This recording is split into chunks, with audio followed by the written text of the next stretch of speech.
So it's my pleasure to be here today, ladies and gentlemen. So kind of been told we have the next now 55 minutes together. And as was introduced, I'm a research person, despite having looked at FinTech for quite a long time. So we'll start with some setting the scene with respect to where we are, what's influencing Switzerland as a financial center. Very brief, guide you through two drivers for Switzerland. The costs and the rules, but really brief. We don't do a regulatory deep dive here.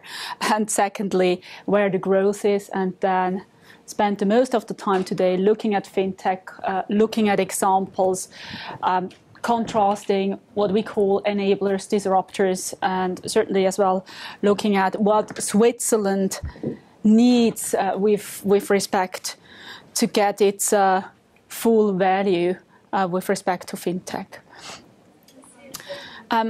Well, talking financials, you talk about politics and you talk about central banks.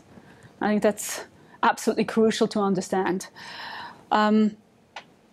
We are we will call it, in a manufacturing crisis, resulting as well in pressure on the emerging markets. The good thing is, and orange means that negative side, green means still on the positive side. As you might know, the US, it's predominantly a domestic market and still growing, but we have other areas, such as Brazil, in deep recession. The good thing is, and that's now the opposite picture, the view by indebtedness by sovereigns, they can spend and fund their way out. That's certainly helpful. Nevertheless, we are, and that's affecting Switzerland tremendously, in a very low inflation environment, low for longer, low for way longer, negative on the Swiss side for a duration of 5 years. If you add transaction costs, you easily get to 8 years on selected bonds, so nowhere near anything supportive in terms of interest income for financials in Switzerland. US, clearly it's recovering, but on the US dollar, their hands are tight, given with respect to rising interest rates. And last but not least, emerging markets. The picture here is Brazil.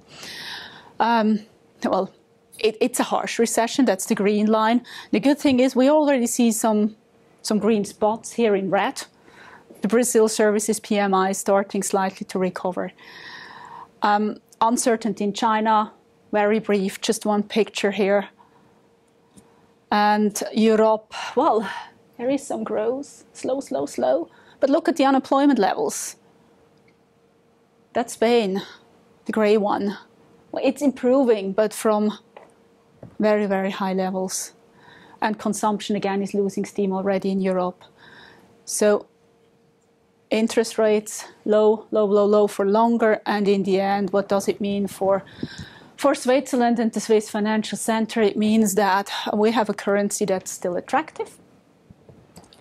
And we have an interest rate level that will remain negative and negative for way longer. And that's important if you're setting the scene for the Swiss financial center here to come.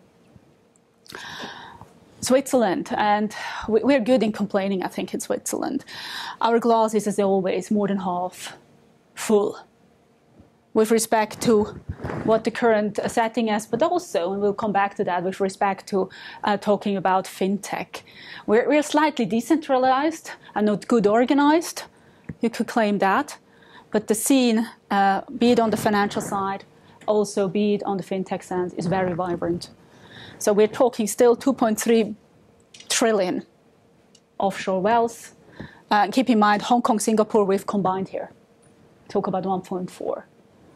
Just to get the comparison. Yes, they're growing faster, we know that, and we'll come back to that. The good thing is, well, Switzerland is a diversified place. So it's roughly 10% of the GDP coming from the financial sector. So other countries, such as Luxembourg, they're more under pressure to adapt to whatever could come from new entrants into that market. And they're faster, as we are seeing, to adapt. So sometimes Switzerland can be slightly slow, but they can afford to in an overall context. One sector can't afford to, and that's the financials. But that's another story. still attractive in terms of the competitiveness, in terms of what we call the traditional factors, such as Human Development Index, great place for education, great place to work. We all know that. So it's not that bad. It's not that bad. Hong Kong and Singapore, which is contrasted. That's the ones you have the most obvious and often in the press. So we just thought we give them prominence relative to, because what we're talking here is the majority is about wealth management. If you start with the 2.3 trillion, it's about wealth management, and they're improving. There is a shift coming. So traditional success factors here, well, it's education, it's access to people. There, certainly on the political side, it wasn't helpful to get the mass immigration initiative accepted by a public vote. But as usual, we will need to find a solution.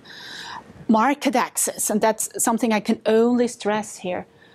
Switzerland is about the size of London in terms of a home market. It's about the size in terms of population of London. And whenever you don't have market access to the markets surrounding, but also to the markets with growth, be it in emerging markets in Latin or Asia, it's getting difficult and it's getting very, very costly. For every startup to start in Switzerland, they have to make up their mind if they get a Swiss banking license or a banking license light, if FINMA adopts to that. But you can't use it in Germany, you can't use it in Italy. Things like that are a limitation. So for FinTech, absolutely crucial, not only for them, but also for the large existing ones, is what we call regulatory adequacy. I.e., whatever is set up, be it from one of the largest financials, also be it for one of the startups, it needs to be adequate, usable in other markets. Because otherwise, and we had discussions with startups, is kind of Germany relative to Switzerland, and there is slight size difference depending on what you want to achieve. And if you have to have the additional regulatory costs, you might think twice of starting in Switzerland. So that's very, very important, and certainly should be as well lobbied from the FinTech side for whatever solution you get on the regulatory side, that it's acceptable and adequate for other jurisdiction of natural growth. And that's important here. Infrastructure, we're talking, for example, the Swiss Stock Exchange. Competitiveness, we have seen before. Clearly, yes, the center has cost pressure, but nevertheless, it's still highly competitive and profitable. It is. More important, and what we're going to talk here, is the new future success factors. Some call it risk, we call it future success factors. It's about everything that starts with digital, be it FinTech, but also on the cybercrime side. I think something that's underestimated as well in this country. It's a great reputation about trust and values. It would be a great place to position for whatever on the data storage side, on cybersecurity side. I would like to start with just 3 slides on what we call changes in the business environment about rules and costs. And just before coming here, I've deleted my last slide out on regulation, because in regulation we've talked so much. Regulation, just 2 sentences. It's about thousands of pages, which drive you the costs. And Switzerland is known for strict regulation. I think that's as well important to understand. Which then drives the value and the trust. Or you can phrase it slightly different. Either the financial sector is too large or the country too small. And as the country might not grow, we will have strict regulation out there. And whatever a FinTech will grow and start to, that's the same then behavior you have to expect from the political side. Okay. The third driver is the multipolarity, as we are seeing it, and some words on this as well. So we had a break. 2008, if you look at the chart in the middle, the peak in value added, the fall back, and no recovery. And that's what reality is. There's a huge debate out of on ROE, if ROE is the right driver for a bank. Nevertheless, profitability has come to a new level. You can call it utility banking, has never recovered. So they're urgently in need of innovation for this financial center. The cost side, that's again focus on private banking here, which is the biggest, one of the biggest sectors that Switzerland stands for. It's not only a cost issue in this country. It's Europe, 60 to 78%, North America at 75%, cost-income ratio, Asia at 76%. That's a new paradigm and needs efficiency.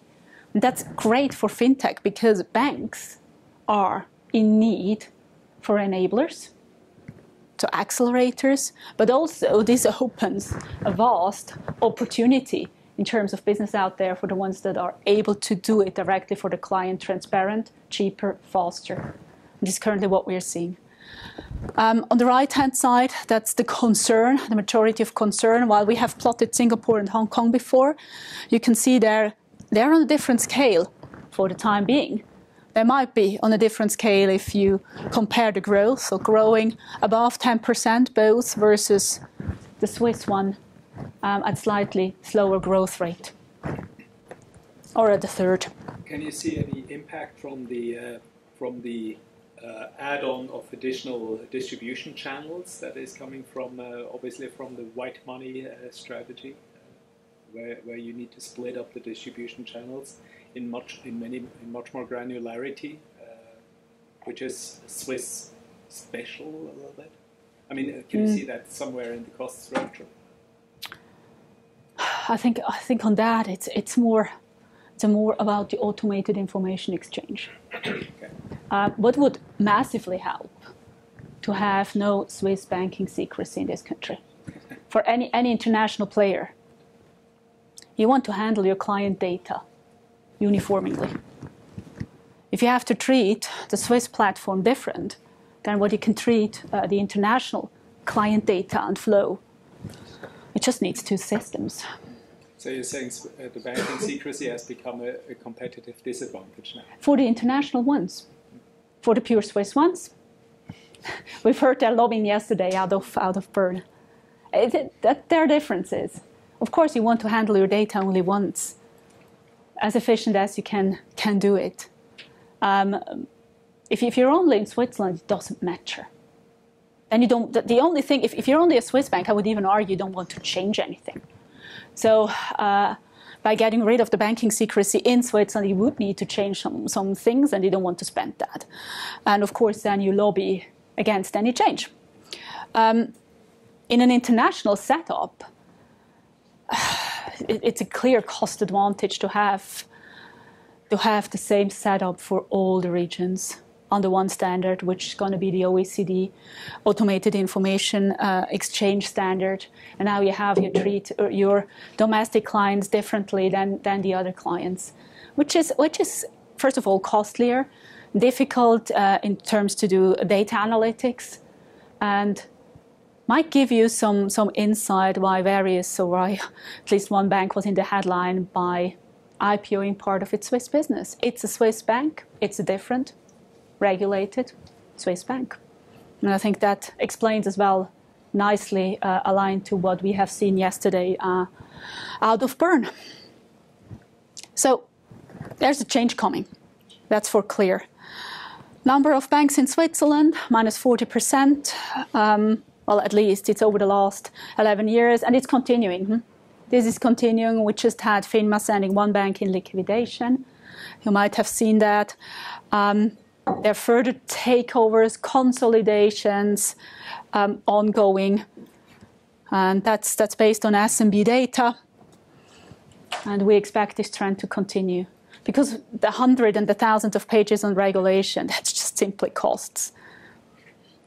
So everybody's in need of efficiency in this country, which is a great place. Everybody's in need of enablers, or there is place for more efficient startups to do what others are under pressure for. And I've mentioned it before, it's about market access. Population the same size of London. That's your home market. If you're in Switzerland, depending on what you want to do, whatever is relevant on the regulatory side, the magical word there is regulatory adequacy. So whatever the Swiss put into a Swiss finish and being lobbied from various sides, let's hope that it is accepted in other jurisdictions as well. Because otherwise it stops immediately, or it adds just an additional cost level to any startup that wants to expand out of Switzerland in terms of client relevant business.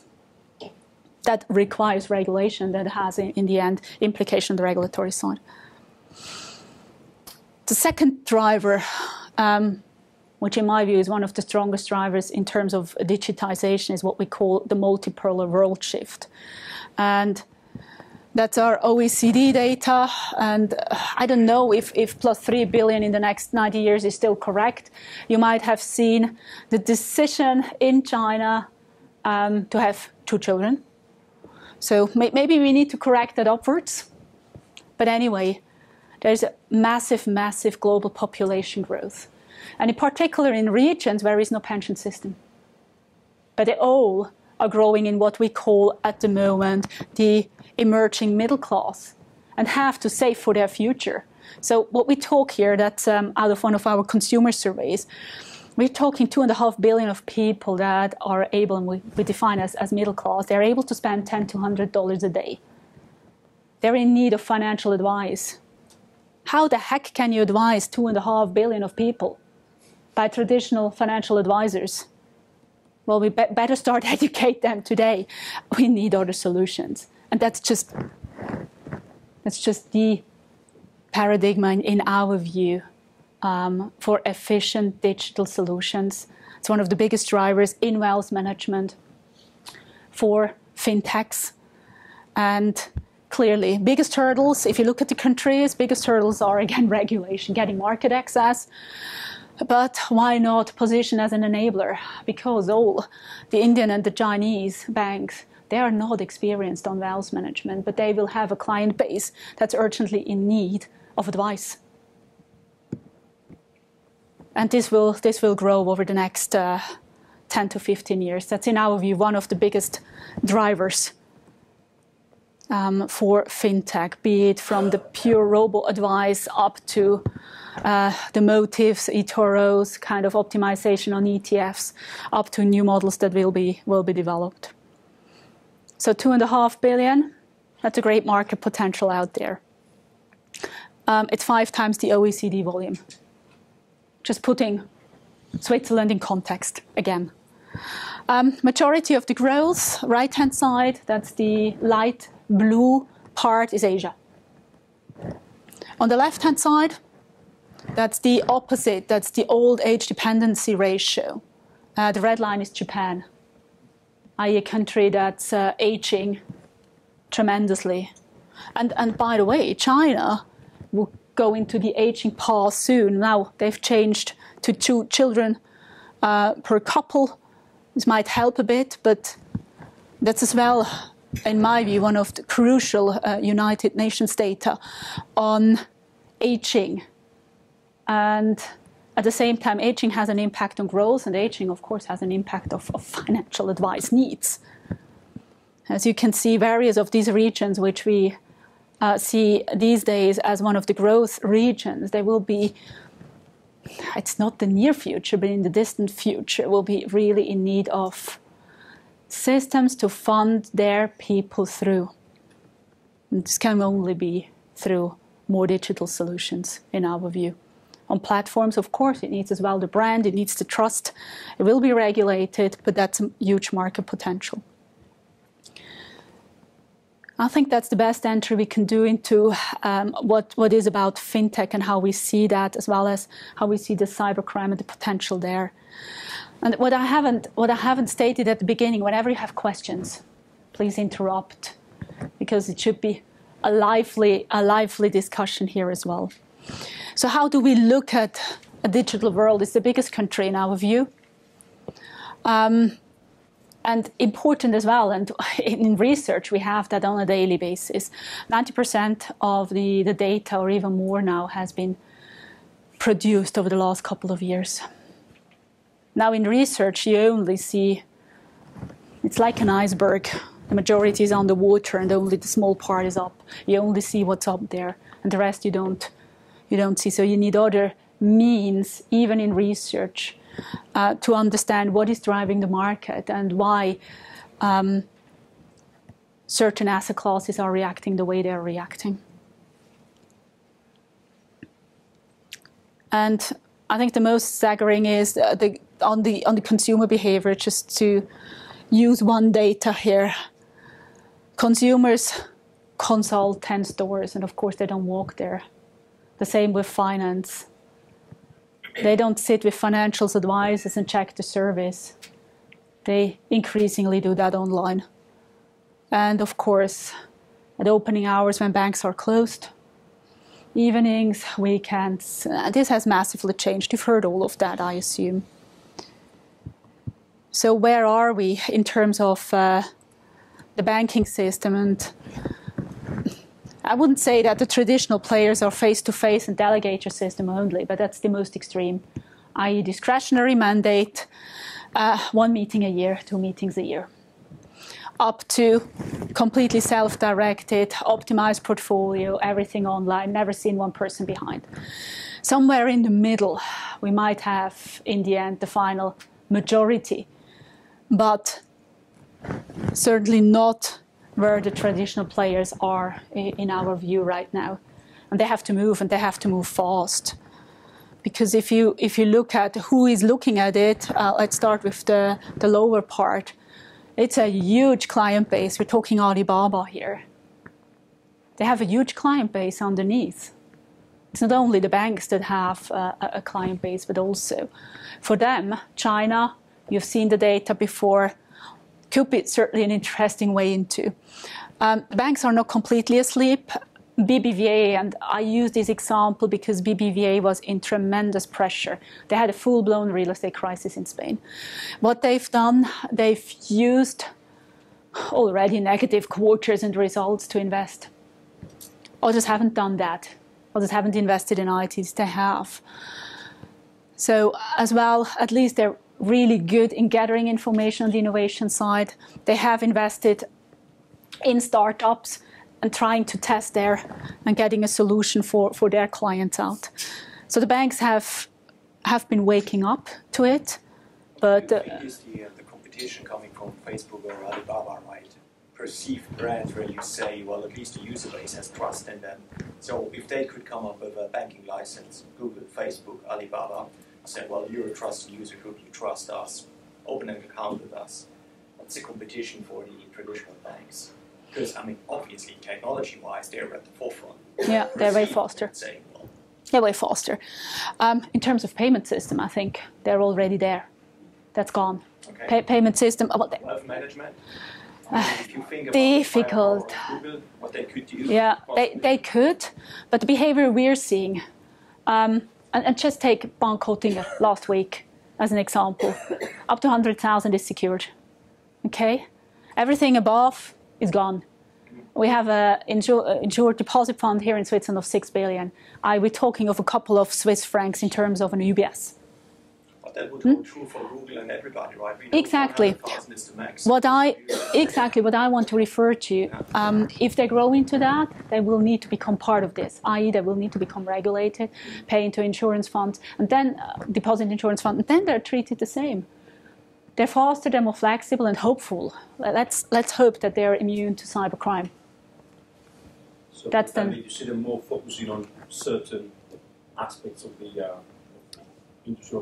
But if we look at them right now, we look into payment system, money transfer, and what Western Union, this model needs to go. That's incredible fees. Remittances, that's incredible fees. This at some point, and you have it already with the telecom providers. Dinero Express, that's the BBVA brand. Taxes into Mexico, they have an own brand. They do it under Dinero Express, and their revenues are falling. So you have mean speed out of the Middle East markets into typically It can be Indonesia, it can be Bangladesh, sending money home, Texas, the borderlines, California, into Mexico. You can use the money directly at grocery stores, so you have means around that. And I think this will continue. This really will continue. And it doesn't need a branch. That's the interesting thing. It's way cheaper. So if Alibaba enters, that's our view. They will enter from the retail side. They could, but what makes you so sure that they don't do wealth management? Given the technology firepower, they don't care about regulatory costs. Yeah, they don't have the brand yet. I think they will go for what their client base is first into retail. We are more concerned about global asset managers looking into wealth management. Well, I kind of agree. I think wealth management is a good opportunity for them if they're not already doing it. I think they're looking at it. We have examples in. Yeah, definitely looking at it. So in a nutshell, that's Wells Fargo. We've nicked that from one of the competitors, but I think it's a very lively picture. And still, I would say it's already outdated. It just has some competitors in on what Wells Fargo currently looking at. So in terms of fintech, we're talking 16,000 companies worldwide growing fast. 90% of them might not be that successful. 10% is even a large number. And a handful of them might become enormously big. So that's what we talk in terms of fintech, what we look at here. We review selectively, and we started to do that in mid-2012, where we found a kind of an in-house incubator and looked at what's coming our way, where do we need to position. I think the ideas at that time were great. Implementation is another thing. Whenever you implement, and that's always with innovation, if you have a large company, you implement it into the organization, it's just by nature it slows down.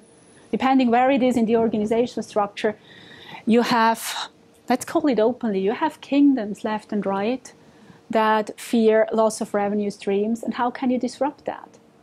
So whenever you do innovation in a company, you have to think twice how to organize it and where to set it up. Do you see this as a major handicap for the big players in Switzerland? I think they're not fast enough. They're not fast enough. So what they should do is really what others are doing quite aggressively. Find enablers. You don't need to build everything. If you build everything, you might be really slow. Find enablers that you can brand with your brand. Of course, it needs to look like your brand, but find enablers. If you look at the IT infrastructure, probably as an analyst you do, the big banks here in Switzerland, you say that if I find an enabler out there that cut my cost to be extreme by 50%, is it easy for them to integrate the technology with their technology, or would you say, well, it's kind of old, therefore it's not that fast moving?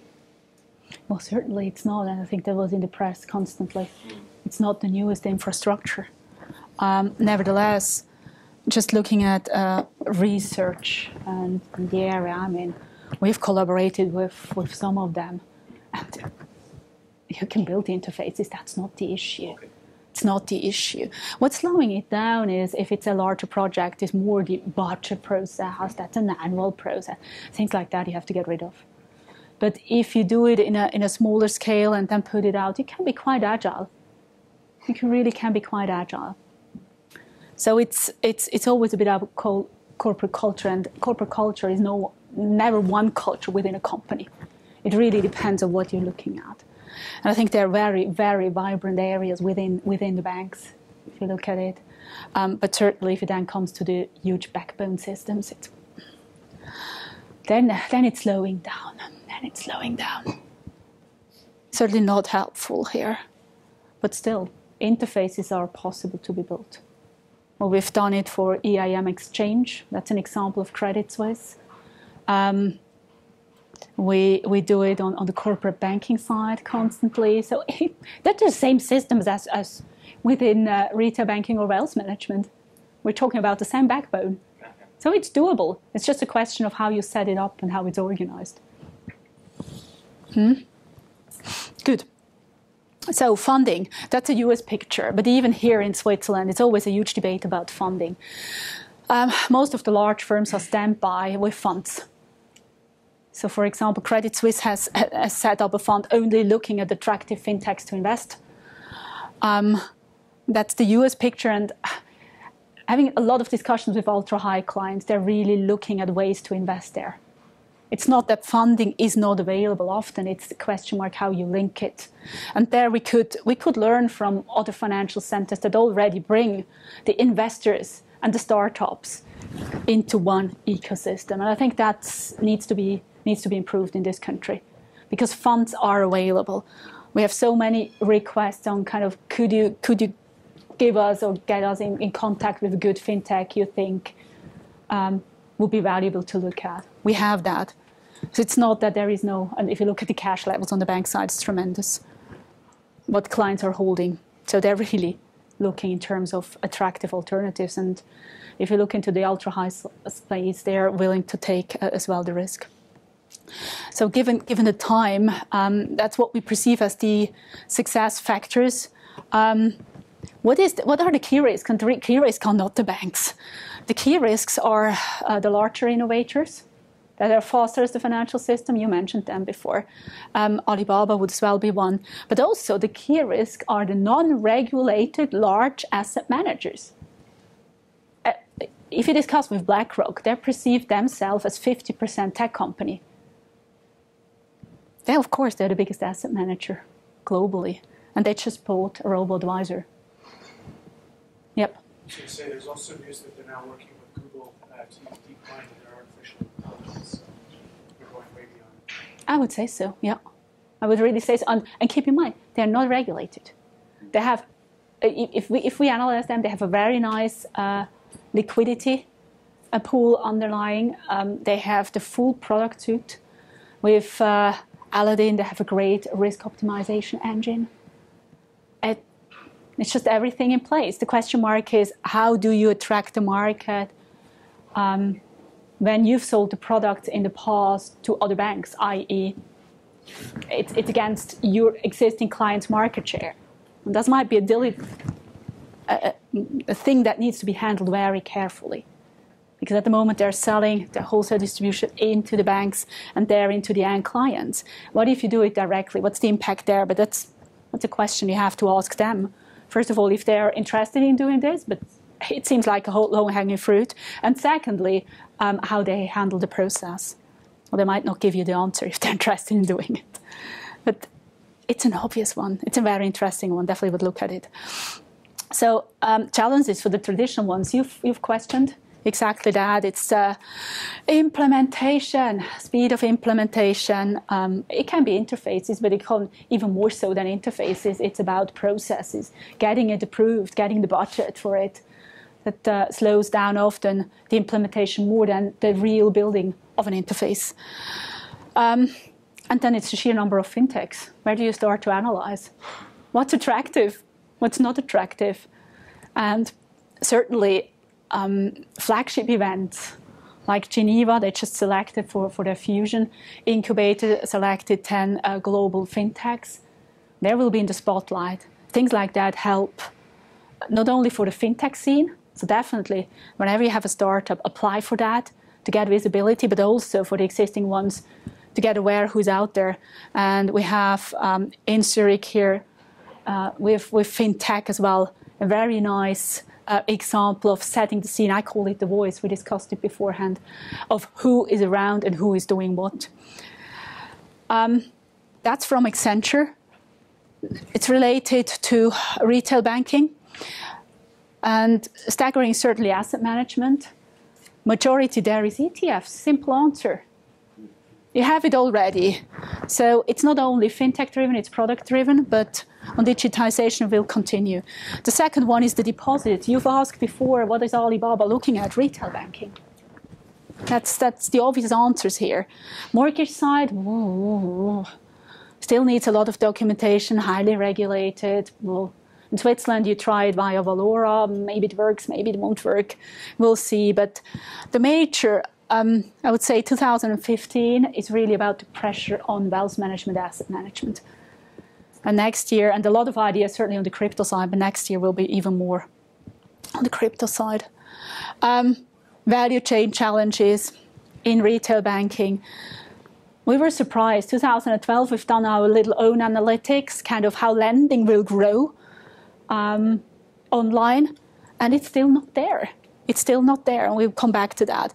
Payments, about 40% of the fintechs, we've done with one of the consulting companies, done a global exercise. About 40% of the payment companies, 40% of the fintech companies are in the payment system area. Looks slightly crowded, because in the end, that's about scale, that's about volumes, and you might need, I don't know, one offer per country, one or two, maybe. How many do we have already in Switzerland? I read on a daily basis, there are new ones popping up. And as a consumer, you just need one uniform one. And with this one, you want to pay everywhere, by the way. So you don't want various. So 40% of 16,000, slightly too much. It's where we would expect consolidation to come.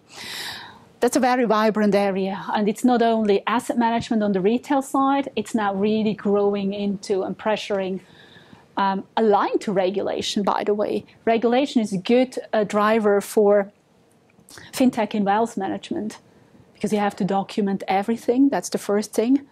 And you have to price differently, you have to price for advice, you have to price for transparency and performance achieved.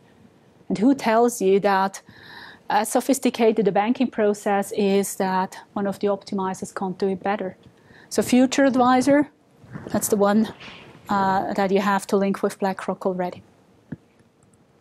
So in terms of lending, these are estimates from a competitor, Morgan Stanley, 25.5 billion in 2014. That's not a lot. It's really not a lot. 2012, our chart was slightly more, with more growth in. It is still a niche business. It is there. There are a lot of known names, but it's not growing as fast as we would have expected. Lending Club, just as an example here, just to give you some information, they've done 2 billion. It's one of the biggest in 2014. That's kind of would be slow in terms of loan growth for a bank. Payment systems, I've mentioned before, 43%. A little question mark if there are too many. There might be. There might be. That's the focus. And that's certainly where we look at it most and where we invest as well most in analytics terms. It's about optimization. It's not about only selling the house view, but it's as well optimization of a portfolio, bringing the content seamless in a way to the client that clients can more or less trade whenever they want and be informed about changes. Now, as I've mentioned at the beginning, on the research side, you have exactly the same problem. You see what's above the waterline in terms of the iceberg, but what's below in terms of data driving, the data produced, be it on the internet, but also you can't analyze. So you need new means. The same here. We would argue if the banks are not able to gather all the data to do proper research, they won't win that. So they need to invest first in getting the right input, and then second, obviously, in getting the right pricing and service to the clients. That's one I often use, because Wikifolio, if it's a successful platform, yes or no, this I don't want to discuss here, but what I like is they're using the wisdom of the crowd. So everybody could launch a basic basket here. And they don't need to pay for these financial advisors. They don't have an HR that's hiring them. They don't need to payrolls. If the financial advisor, or let's call it trader, is successful, can build his own track record and others follow. And of course, that's, in terms of basis points, massively cheaper than a traditional structured product from a bank. Even more interesting, they use banks to do the admin part, the regulatory part. So they team up, every country they enter, they team up with a traditional one that's not in that business and let them do the paperwork, I call it, for a fee. But the full-blown client interaction is no longer with the bank. So that's what models we need to get a grip around as financial companies very fast. They're fully disruptive. by using the wisdom of the crowd, i.e. it's a bit like sharing economy, because everybody popping an idea there is sharing its best idea on a platform. And are the traders different from the investors, or is it the same community? Every investor can also be a trader? Every investor can also be a trader, yeah. Exactly, it's the same community. And you don't pay, you don't have an HR, you don't have brick and mortar workplaces, you don't have any, well, you might have some compliance procedures behind automated. But in terms of just costs to produce and to get the knowledge,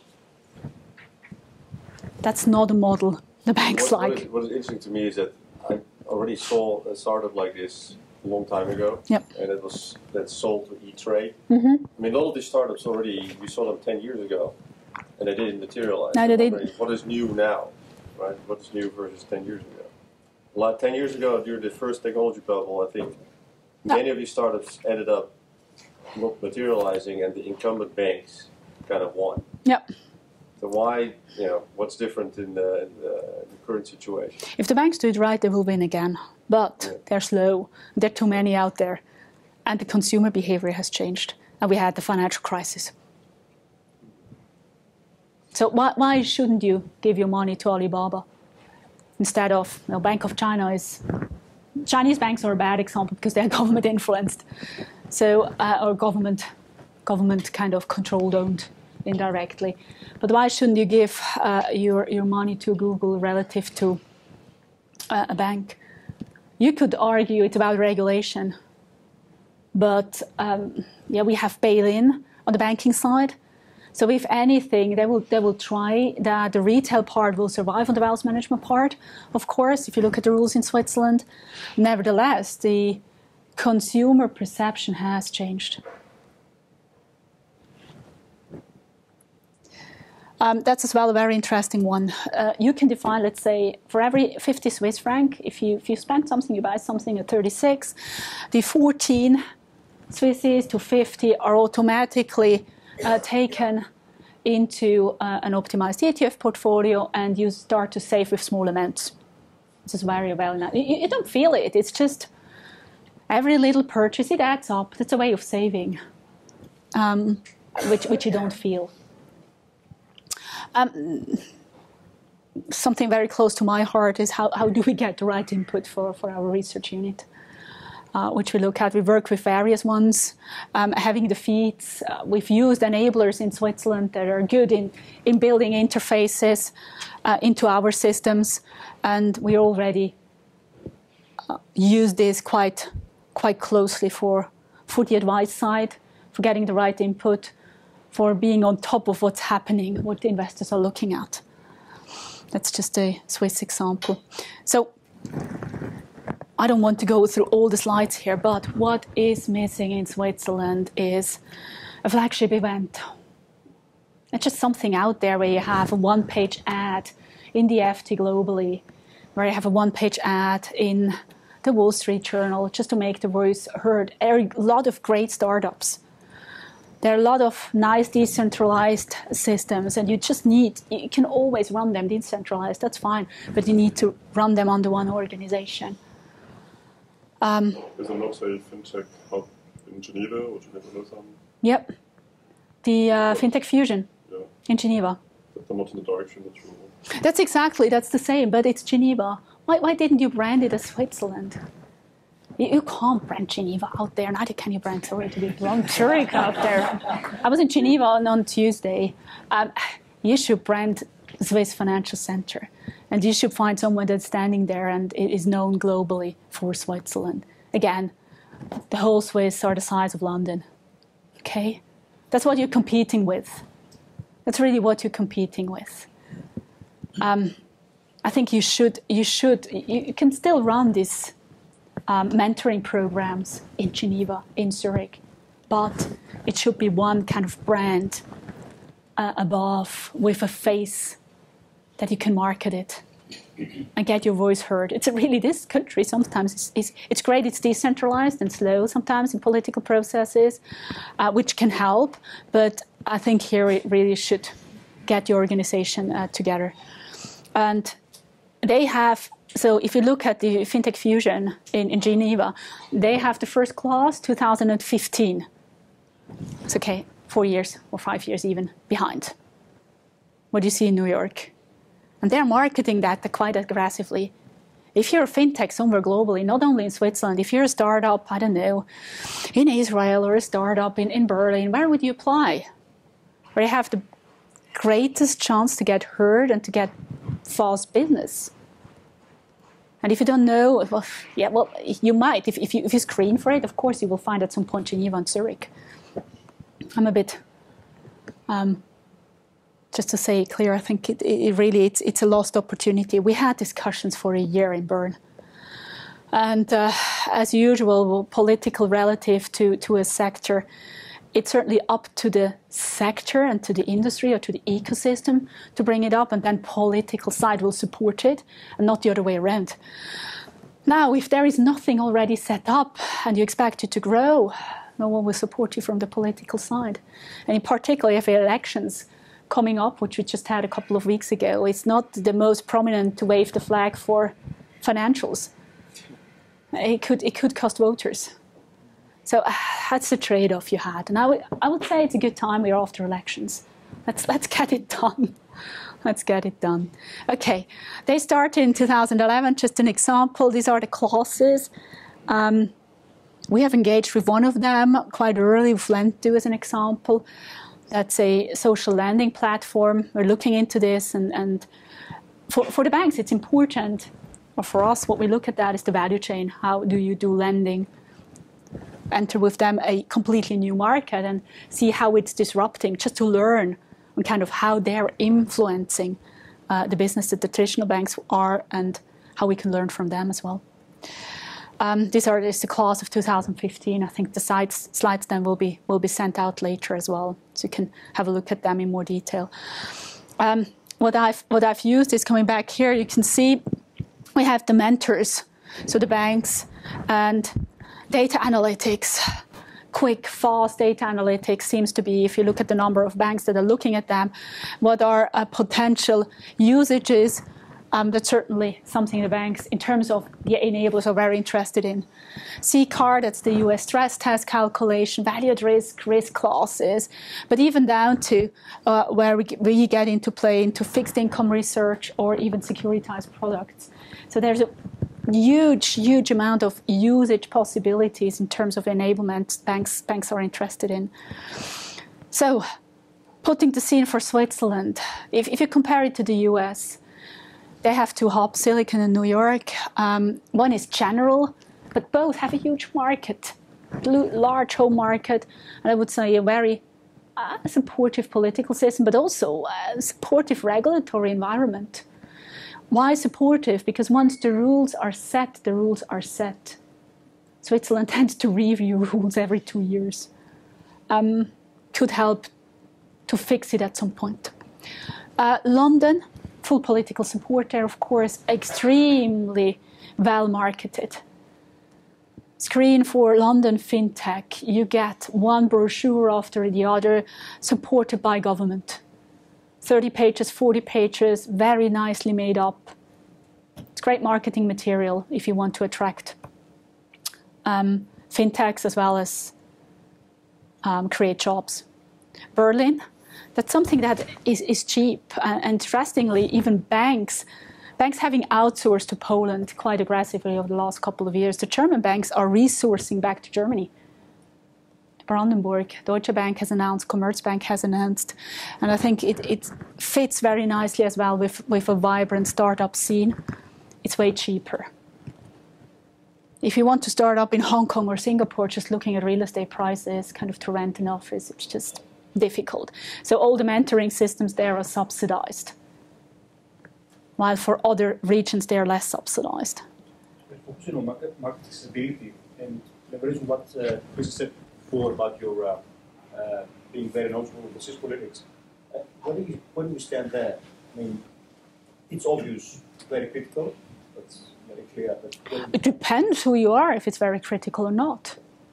Well, as a politician, you could argue, finally, the ecosystem is getting organized. So it doesn't need us. No. So, and important as well is whenever you do something for financials in Switzerland, it's not about banking. It's about banking and insurance, asset management. So it's both. So I think the first thing is you need to get the market participants together.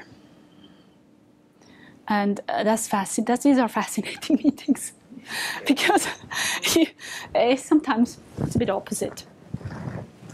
Yeah. But given that you're talking about the importance of market access, which is probably limited to Switzerland itself, perhaps you could tell us something about whether you think the current client base within Switzerland is actually anything a fintech should aspire to targeting. The current client base with respect to retail banking, to wealth management? Well, with regards to wealth management. I would say so, yes. Why? But whenever you do that, I wouldn't position fully as a disruptor, if you look at the Swiss scene. Disrupting the existing one is one thing, but also enabling them. So whatever you do as a startup, there are always two ways to go. And it then depends on the final outcome. If you, for example, see that it's a great solution, it's working, but you don't get to market.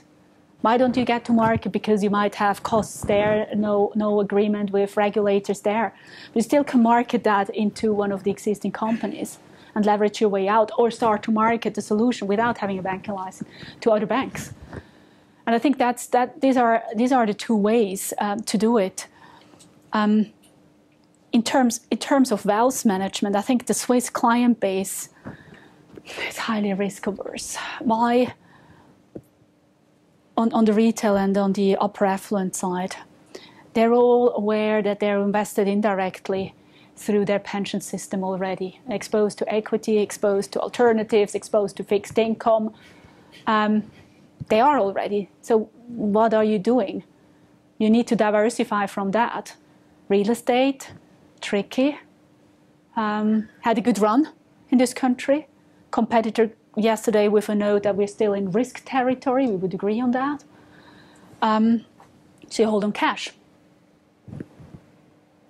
You hold on cash. Why would you move cash for a fintech solution that has no track record?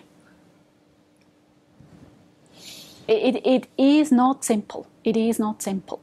So whenever a fintech as a startup, go for both areas. Yes, 5 minutes, sorry. Last question, and then take the rest at the end. I think we mentioned insurance for the first time. Yeah. Given that Zürich today is probably second largest hub after London, can you say something what's happening in Switzerland or not happening in Switzerland on the insurance side, or also more a general global view? I think on the insurance side, I know the bank side better, obviously, than the insurance side. Where we connect with them is on risk and optimization, data analytics, and certainly there as well in need of a look at solutions. And I would say they're better set up, often better set up in terms of technology systems.